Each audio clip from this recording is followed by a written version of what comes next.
Hello students, তোমাদের প্রত্যেকে Debashis learning centre চ্যানেলে ওয়েলকাম জানাই। আজকের ক্লাসে আমরা ক্লাস 8-এর ওপর গণিত বিষয়ের যে একটা থার্ড ইউনিট টেস্ট 2025-এর সাজেশন প্রোভাইড করব, যেখানে তোমরা 70 নম্বরের প্রশ্নপত্র হবে তোমাদের পরীক্ষায়। তাহলে 70 নম্বরের পরীক্ষায় 70 নম্বরই পেয়ে যাবে ম্যাক্সিমাম নাম্বার অফ স্কুলে। এবার কোনো কোনো স্কুলে একটু টাফ কোশ্চেন করে, তারা হয়তো সমস্ত প্রশ্ন কমন না পেতেও পারে। এবার অঙ্কের ক্ষেত্রে কী হয়, অঙ্কের ক্ষেত্রে জেনারেলি সাজেশান হয় না। দেখো অঙ্কের ক্ষেত্রে আমি তবুও দেখেছি যে প্রশ্নবিদ্যা আমরা তো অনেক বছর প্রশ্নবিদ্যা সলভ করি, তো প্রশ্নবিদ্যা থেকে এবং যে সমস্ত প্রশ্নগুলো মানে স্কুলে বেশিরভাগ দেওয়া হয় সেই উপর একটা সাজেশানের ক্লাস আজকে নিয়ে আসার চেষ্টা করেছি, যেখান থেকে তোমরা দু একটা স্কুল বাদ দিয়ে ম্যাক্সিমাম স্কুলে কিন্তু পুরোপুরি প্রশ্নপত্রে কমন পেয়ে যাবে। এবার যেগুলো জেলা স্কুল টাইপের হয়, যেমন বাঁকুড়া জেলা স্কুল বা তোমরা হয়তো 2025 সালে প্রশ্নবিদ্যা দেখেছো, 3 নম্বর স্কুলটা মারাত্মক কঠিন প্রশ্ন, এবং ওই রকম প্রশ্ন কিন্তু সাজেশনের মধ্যে দেওয়া হবে না। এবার ওগুলো কী হয়, জেলা স্কুলে মানে ওই সমস্ত টাইপের অঙ্কগুলো কিন্তু দেওয়া হয়। তো তারা আচ্ছা, কিছু করার নেই, এখান থেকে সেরকম আমি বলে দিচ্ছি কমন আসবে না, তবে অ্যাটলিস্ট চেষ্টা করবো ম্যাক্সিমাম স্কুলে যাতে কমন আসে সেই রকমই সাজেশনটা তৈরি করবো। তবে দু একটা স্কুল বাদ দিয়ে সমস্ত স্কুলে কিন্তু মানে 100% কমন কিন্তু প্রশ্নপত্র পাবে। তো আজকে সেশনের কাছে শুরু করি। তবে আমি আগে আমাদের পশ্চিমবঙ্গ মধ্যশিক্ষা পর্ষদ নির্ধারিত যে কোয়েশ্চেন স্ট্রাকচার করা হয়েছে সেটা আগে দেখিয়ে দিচ্ছি। তো এখানে আমি স্ট্রাকচারটা দিয়ে দিয়েছি। আর সাজেশনটা শুরু করার ক্ষেত্রে দু একটা কথা বলে নিই। এখানে তোমাদের পুরো বই পরীক্ষা হবে যাদের স্কুলে, তাদের জন্য আজকে ক্লাসটা মানে আজকে টোটাল মানে চ্যাপ্টারের সাজেশন প্রোভাইড করা হবে। এবার যাদের স্কুলে হয়তো থার্ড সামেটিভ এবং সেকেন্ড সামেটিভ শুধুমাত্র হবে, তারা সেখান থেকে দেখে দিতে পারো। তো তো আজকের ক্লাসে সমস্ত টেক্সট বুকের সাজেশন কিন্তু প্রোভাইড করা হবে। প্রথমত পূর্বপাঠের পুনরালোচনা, এখান থেকে সাধারণত খুব একটা কোশ্চেন দেয় না, তাও আমি দেখব কিছু কিছু প্রশ্ন, যেমন দু একটা ভালো একটা প্রশ্ন দু একটা স্কুলে দিতে পারে। এখানে আচ্ছা, এখানে বলি 3-এর দাগেরটা দারুণ ইম্পর্টেন্ট, আর 5-এরটা এখান থেকে তাহলে 2, 3 আর 5 এই কয়েকটা করলে কিন্তু এই জায়গা থেকে হয়ে যায়। এরপর বসে দেখি 1.2, এখান থেকে 4-এরটা ভালো করে দেখে যেও এবং 3-এরটা এই কয়েকটা দেখে গেলেই কিন্তু এখান থেকে হয়ে যাবে। এরপর সরল করা, আচ্ছা এখানে যোগ বা গুণ ভাগের যে জায়গাটা আছে সেখান থেকে খুব একটা প্রশ্ন এসে থাকে না, তবুও যদি চাও তাহলে সি এরটা, এটা অ্যাকচুয়ালি সি হবে ডি হবে, সি এবং ডি এরটা দেখে যেতে পারো। আচ্ছা 7 নম্বর প্রশ্ন, সরল করো, এখান থেকে 3-এরটা এবং 6-এরটা এই কয়েকটা দেখে গেলে হয়ে যাবে। এখানে আমি খুব একটা আসে না, ফার্স্ট সামেটিভে এসে থাকতে পারে, কিন্তু থার্ড সামেটিভে কিন্তু এই জায়গাগুলো খুব একটা দেয় না। উৎপাদক বিশ্লেষণ, এখানে যেগুলো মার্ক করা আছে 1-এরটা, তারপরে এখান থেকে হচ্ছে আমি দেখেছি বিগত স্কুলে এই 10-এরটা দিয়েছে, বা এখানে 13টা 12টা, এগুলো তো দারুণ ইম্পর্টেন্ট প্রশ্ন। 12টা একটা স্কিপ করে যাচ্ছি। আচ্ছা 13 দাগের মধ্যে এখানে ডিএডটা বিগত অনেকবার স্কুলে আমি প্রশ্নবিদ্যা সলভ করার ক্ষেত্রে দেখেছিলাম, আর এখানে হচ্ছে এটা করে এই কয়েকটা করে গেলে এখান থেকে কমপ্লিট হয়ে যাবে, এবং এখানে 15 1-একটা করে গেলেই হয়ে যাবে। আচ্ছা সমাধান, আমি সমীকরণ গঠন ও সমাধান আলাদা একটা চ্যাপ্টারই আছে, সেখান থেকে দিয়ে দেবো আলাদা করে, কিন্তু এগুলো করার প্রয়োজন হয়, তবু যদি চাও এই টাইলটা দেখে যেতে পারে। আচ্ছা নেক্সট যে চ্যাপ্টার, এখানে যে ডেফিনেশনগুলো আছে, এখানে চতুর্ভুজের শ্রেণী বিভাগের যে ডেফিনেশনগুলো আছে সেগুলো মুখস্থ করতে হবে। যেমন চতুর্ভুজ কাকে বলে, এবার যদি চতুর্ভুজের ক্ষেত্রে আমরা একজোড়া বিপরীত বাহু সমান্তরাল করি তাহলে ট্রাপিজিয়াম তৈরি হবে, তির্যক বাহু সমান করলে সমদ্বিবাহু ট্রাপিজিয়াম হবে, ট্রাপিজিয়ামের তির্যক বাহুগুলো যদি আমরা সমান করি সমান, এই যে ডেফিনেশনগুলো আছে মানে কোনটা কী করলে কোন হচ্ছে চতুর্ভুজ তৈরি হয় সেইগুলো মনে রাখতে হবে, এবং অ্যাটলিস্ট চতুর্ভুজ, রম্বস, কাইট আর এখানে হচ্ছে সামুদ্রিক, এই কয়েকটা ডেফিনেশন মানে সংজ্ঞাগুলো হচ্ছে মনে রাখতে হবে। এরপর এখানে আচ্ছা কোন অঙ্কন সাধারণত থার্ড সামেটিভে দেয় না, এগুলো স্কিপ করে যাচ্ছি। এখানে 6-এরটা 7-এরটা এবং 10-এরটা করে গেলে এখান থেকে হয়ে যাবে। পায়চিত্র আশা করছি সবাই জানো, পায়চিত্র করা, পায়চিত্র দু একটা প্র্যাকটিস করে যেও। 4-এরটা 5-এরটা, তার মধ্যে 4-এরটা করে গেলে এনাফ, আর প্রয়োজন নেই, আর এখান থেকে কিন্তু সেরকম প্রয়োজন নেই, আর প্রশ্নবিদ্যা থেকে করলেই হবে। এখান থেকে 6-এরটা এবং 7-এরটা দেখে যেতে পারো। মূলত সংখ্যা থেকে, মূলত সংখ্যা ধারণা কাকে বলে, যে সমস্ত সংখ্যাকে পি বাই কিউ আকারে প্রকাশ করা যায় এবং যেখানে পি ও কিউ পূর্ণ সংখ্যা এবং q not equal to 0, q এর মান কিন্তু কখনো 0 হওয়া যাবে না, এই যে ডেফিনেশনটা আছে এটা মনে রাখতে হবে, এখান থেকে অনেক সময় প্রশ্ন আসে, তাহলে কিউ এর মান কখনো 0 হবে না। তো এই মূলত সংখ্যা থেকে এখানে এক্সাম্পলের মধ্যে এইটা দেখে যাও 11 নম্বরেরটা, আর হচ্ছে বসে দেখি নিজে গড়ির মধ্যে 6-এরটা এবং 1 থেকে 5-এরটা একটু চোখ বুলে নিতে হবে। আর কোষে থেকে 3-এর মধ্যে 2-এরটা 3-এরটা 4-এর দাগের প্রয়োজন নেই, আর 5-এরটা, আর এগুলো মূলত সংখ্যা বার করতে দেয়। অনেক সময় বলবে যে 4টি মূলত সংখ্যা লিখে যেটা 1-এর থেকে বড় কিন্তু 2-এর থেকে ছোটো, তার জন্য এখানে আটেরটা ভালো প্রশ্ন, আর হচ্ছে এখানে যেগুলো বললাম সেগুলোই। আর 10-এর দাগের মধ্যে এক একটা করে গেলেই এখান থেকে হয়ে যাবে। এবার বহুপদী সংখ্যামালার গুণভাগের মধ্যে আচ্ছা ভাগ এবং গুণের জায়গাটা এখান থেকে সাধারণত প্রশ্ন আসে না, তবে যারা খুব টাফ কোশ্চেন করে, যে সমস্ত স্কুলে একটু স্ট্যান্ডার্ড কোশ্চেন করা হয় তাদের ক্ষেত্রে করে যেতে হবে। ধারাবাহিক গুণ এখানে তিনেরটা করে গেলে হয়ে যাবে, আর সেরকম প্রয়োজনে 3-এর দাগের মধ্যে 2-একটা করে গেলে হয়ে যাবে, আর 4-এর দাগেরটা এইবার একটা করলে 4.21টা হয়ে যাবে। এবার 4.2 আচ্ছা তার আগে বলি ভাগ করা শিখতে হবে, এবং এখানে এক্সাম্পলের মধ্যে 4-এরটা এবং এবার কোষে থেকে মধ্যে 1-এরটা 2-এর বিয়েরটা মানে এ আর বি, এখানে সি, এখানে 6, 7 আর 8-এর 2-একটা, এই কতগুলো প্র্যাকটিস করে গেলে ভালো হবে। ঘনফল নির্ণয়ের মধ্যে আচ্ছা ঘনফল কাকে বলা হয়, আচ্ছা এখানে ঘনফলের ডেফিনেশনটা দেখে নিও, আর ঘনমূলের ডেফিনেশনটা, এবং হচ্ছে পূর্ণ ঘন সংখ্যা। এখান থেকে হার্ডিনামানুজম সংখ্যা কাকে বলে 1729কে। তারপরে এখানে কোষারেখির মধ্যে সেরকম প্রয়োজন নেই, তবে সাথে অনেক স্কুলে দেওয়া হয়, তার জন্য 6 দাগ এবং 5 দাগ, 5 এবং 6 থেকে বেশিরভাগ কোশ্চেন এসে থাকে। এখানে একটা চাইল্ড দেখে নিতে পারো, এখানে 675টা, আর এখান থেকে 4394, সরি হ্যাঁ। এবার নেক্সট চ্যাপ্টার মানে ঘনফল নির্ণয় চ্যাপ্টারের নেক্সট যে পোর্শনটা আছে সেখানে প্রয়োগের মধ্যে প্রয়োগ নাম্বার 4, 5, আচ্ছা 5-এরটা ভালো প্রশ্ন, এটা ট্রিপল স্টার, আর 4-এরটা ট্রিপল স্টার, এই দুটো ভালো প্রশ্ন, এবং 2-এর 6-টাও করে যেতে হবে। এখানে এই 3টে প্রশ্ন ভালো প্রশ্ন।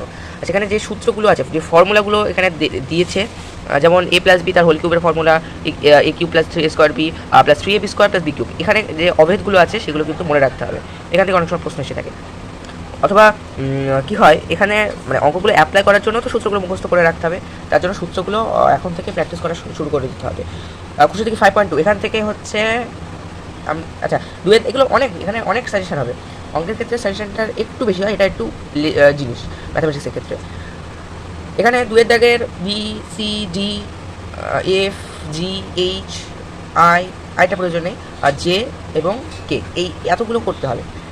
আচ্ছা তবে যদি সময় থাকে 2-এর 1-এরটাও দেখে যেতে পারো। আচ্ছা কিছু করার নেই, অনেকগুলো হয়ে গেল। এরপর এখানে একটা জায়গা, আচ্ছা এখানে আমি প্রশ্নটা সলভ করাকালীন দেখেছিলাম এই উৎপাদক বিশ্লেষণটা অনেকবার এসেছিলো, বা ম্যাক্সিমাম 5বার স্কুলে রিপিট হয়েছিল। এই যে উৎপাদক বিশ্লেষণটা আছে দেখেছো, গল্পই আছে, ছোটো আছে।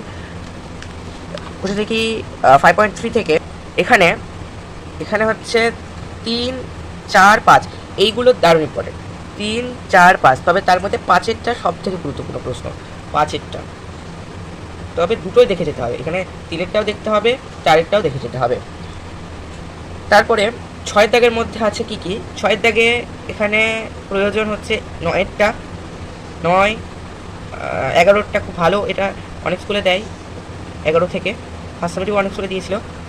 প্রশ্নবিচিত্রা যেগুলো আছে তার মধ্যে XVI, XV, XIV এবং এখানে 6-এর 3-এরটা, এই কতগুলো দেখে দিলে এখান থেকে হয়ে যাবে। পূরক কোণ, সম্পূরক কোণ ও সন্নিহিত কোণ কাকে বলে এগুলো দেখতে হবে। দুটো কোণের পরিমাপের সমষ্টি হচ্ছে, যদি 90 ডিগ্রি হয় তাহলে সেটা পূরক কোণ হবে, এবং যদি 180 ডিগ্রি হয় সেটা সম্পূরক কোণ হবে।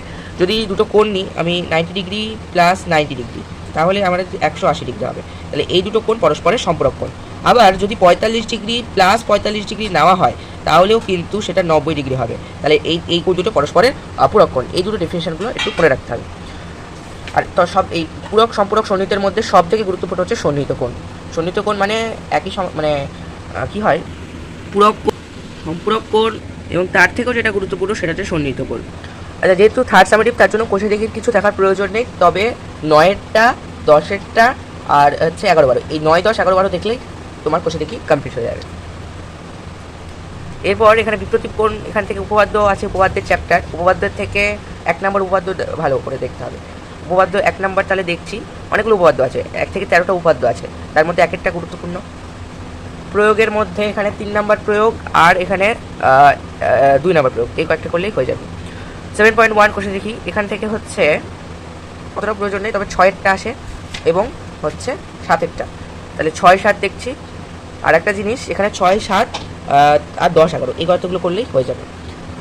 সমান্তরাল সরলরেখা এবং কাকে বলে, ছেদক বা ভেদক কী জিনিস। ছেদক বা ভেদক হচ্ছে যখন একটা সরলরেখা 2 বা ততোধিক সরলরেখাকে হচ্ছে একাধিক আলাদা বিন্দুতে ছেদ করে, তাকে হচ্ছে ছেদক বা ভেদক বলা হয়। স্বতঃসিদ্ধ নাম্বার 3, এখানে যে ডেফিনেশনটা আছে শর্ট প্রশ্নের জন্য আসতে পারে।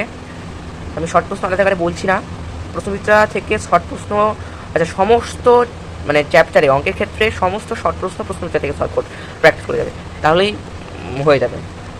এরপর এখানে হচ্ছে উপপাদ্য 2-এরটা অতটাও গুরুত্বপূর্ণ না, ক্যালকুলেশন করা নেই বলে দিচ্ছি না।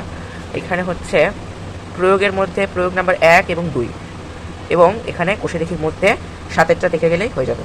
7-এরটা এবং এদিক থেকে দেখতে গেলে 8-এরটা আর হচ্ছে 10-এরটা, এই কতগুলো করলেই হয়ে যাবে। ত্রিভুজের দুটি বাহু তাদের বিপরীত কোণের সম্পর্ক থেকে তাহলে উপপাদ্য নাম্বার 1 করছি, উপপাদ্য নাম্বার 4 করব, 1, 4 এবং উপপাদ্য নাম্বার 6।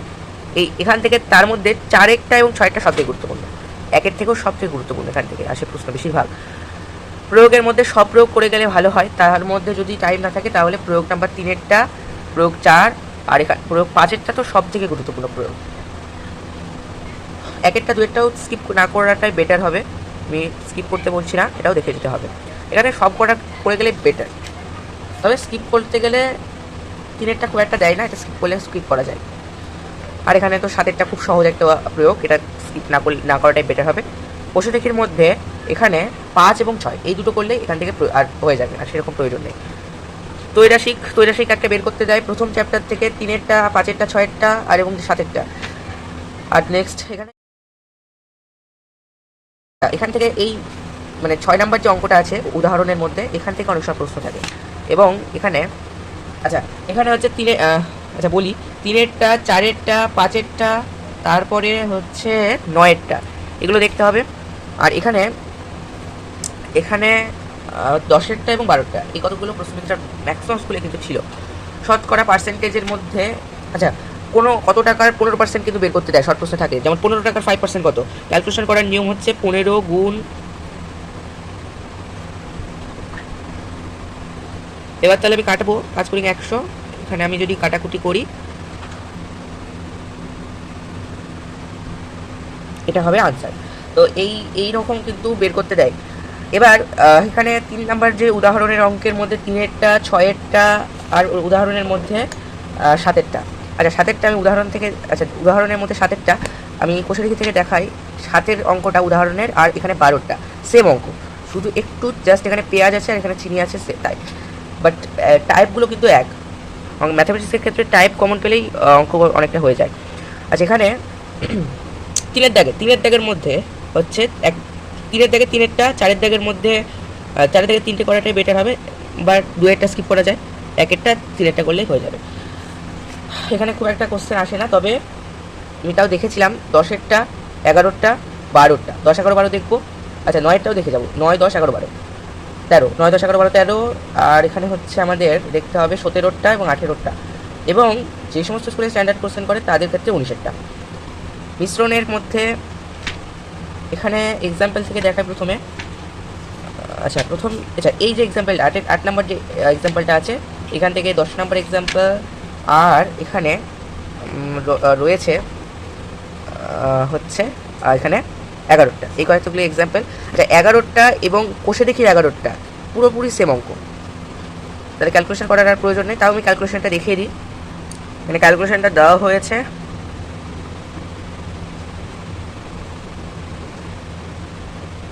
এত পর্যন্ত করতে হবে। আচ্ছা কোষে দেখি 12-র মধ্যে 6-এরটা, 5-এরটা, 6-এরটা, এখানে হচ্ছে 9, 10, 11 এই 3টে গুরুত্বপূর্ণ, এখানে অতটা প্রয়োজন নেই। তবে আমি সেকেন্ড সাবজেক্টে বলেছিলাম এখান থেকে অতটা প্রয়োজন নেই, কিন্তু একটা স্কুলে কিন্তু এই 13-14 দাগের অ্যান্সার কোশ্চেনটা কিন্তু দিয়েছিল, অনেক স্কুলে কিন্তু দেওয়া হয়েছিল, তার জন্য আমি 14টা দেখে যেতে বলছি, বাদবে কতটা ইম্পর্টেন্ট না।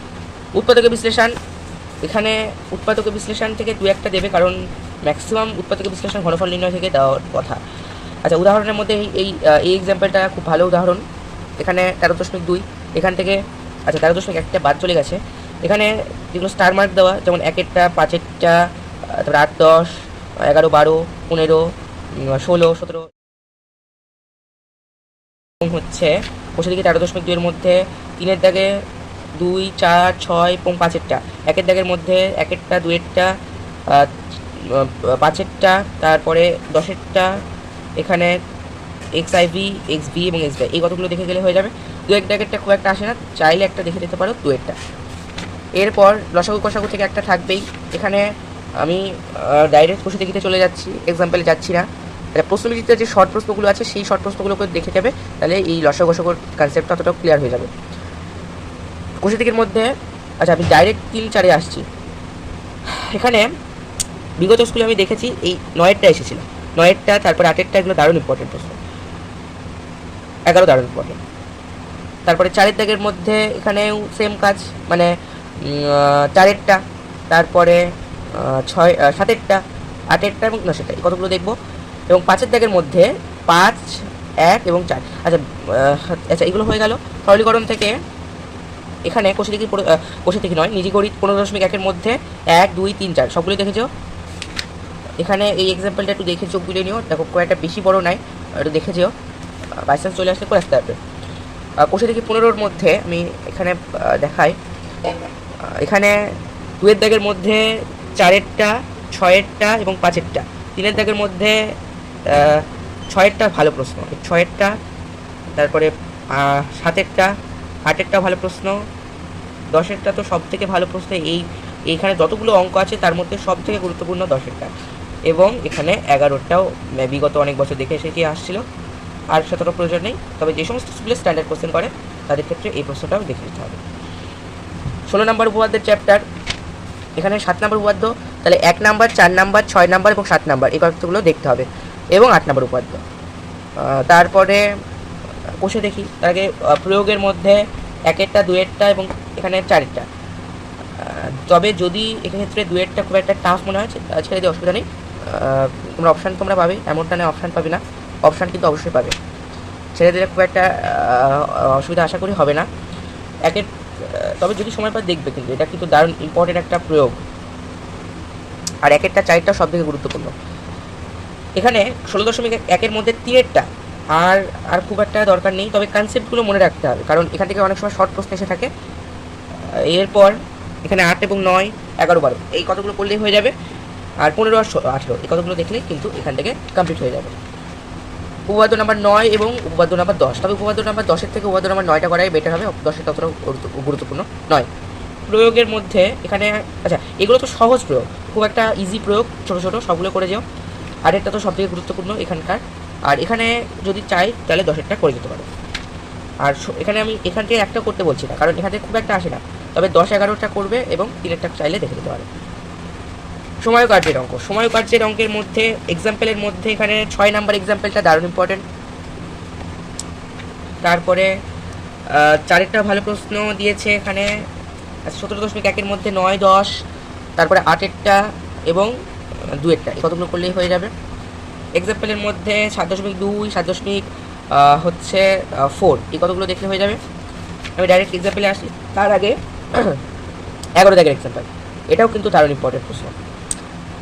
কোষে দেখি 17.2-এর মধ্যে 17.2-এর মধ্যে দেখতে হবে 3-এরটা এবং 2-এরটা, 2, 3-এর মধ্যে 3-এরটা সবথেকে ভালো প্রশ্ন। আচ্ছা বলি 3-এরটা দেখবে, এখানে 4-এরটা, এখানে 7, 8, 9 এই কতগুলো দেখে গেলেই হয়ে যাবে, আর এখান থেকে আর খুব একটা আসে না। গ্রাফের মধ্যে একটা গ্রাফ করতেই অবশ্যই দেবে, তাহলে আমি ডাইরেক্ট এক্সাম্পলে আসছি। এক্সাম্পলের 6-এরটার সাথে আচ্ছা এখানে একটা টাইপ যদি মানে দেখে যাও তাহলে সব অঙ্কগুলো করে যেতে পারে, তার জন্য এখানে 8-এরটা দেখবে, তাহলে কিন্তু লেখচিত্র হয়ে যাবে। সমীকরণ গঠন ও সমাধানের মধ্যে সমীকরণের বীজ বের করতে দেয় অনেক সময়। আচ্ছা এক্সাম্পলে কতটা আসি, এক্সাম্পলের মধ্যে আমাকে এখানে করে যেতে হবে। 7-এর এক্সাম্পলটা দারুণ ইম্পর্টেন্ট আছে। কোষে থেকে 19-এর মধ্যে আছে কি কি আছে আমি দেখাই। আচ্ছা এখানে রয়েছে বলতে গেলে 2-এরটা, 5-এরটা এগুলো দেখতে হবে, আর এখানে 6-এরটা, 7-এরটা, 8-এরটা, 9-এরটা, 10-টা, 11-টা, 12-টা, 13-টা এই কতগুলো করলে হয়ে যাবে। 15 দাগের মধ্যে 6, আচ্ছা 5, 6, 8, 11, 11, 12, 13, এখানে 15 এবং 16 করলেই হয়ে যায়। জ্যামিতিক প্রমাণের মধ্যে উপপাদ্য নাম্বার 11টা ভালো উপপাদ্য, তাহলে 11 উপপাদ্যের মধ্যে কী কী করবো। আচ্ছা আরও কত উপপাদ্য আছে আমি সেগুলো করে একবারে একটা সাজেশন দিয়ে দিচ্ছি। এখানে প্রয়োগের মধ্যে 2 নম্বর প্রয়োগটা এবং কোষে দেখির মধ্যে কিন্তু হচ্ছে 5-এটা করে গেলে হয়ে যাবে। আচ্ছা এখানে কতগুলো ডেফিনেশান আছে, মানে ডেফিনেশান বলতে গেলে কতগুলো ফর্মুলা আছে, যেমন বহুভুজের ক্ষেত্রে, সকল বিশিষ্ট বহুভুজের ক্ষেত্রে অন্তঃকোণের পরিমাপ্ত সমষ্টি নির্ণয়ের ক্ষেত্রে যে সমস্ত ফর্মুলাগুলো আছে, উপপাদ্য 12 ভালো করে দেখতে হবে। তারপরে প্রয়োগের মধ্যে 7, 8, 9, 10 সবগুলো প্রয়োগ। আর কোষাদেখির মধ্যে এখানে কোষাদেখি খুব একটা বলতে গেলে 3-এরটা, 7 এবং 8-এর মধ্যে 2-একটা দেখে যাও। আর হচ্ছে এইগুলোর বলতে 9-এরটা, 10-এরটা, 11টা, তারপরে 12টা, এগুলো ছাড়া যাবে না। ছাড়া গেলেই 2-একটা হয়তো এটা ছাড়ছে, এটা চলে আসলো, তার জন্য ছাড়া যাবে না। 9 থেকে একদম 16 পর্যন্ত সবগুলোই পারলে দেখে যাও।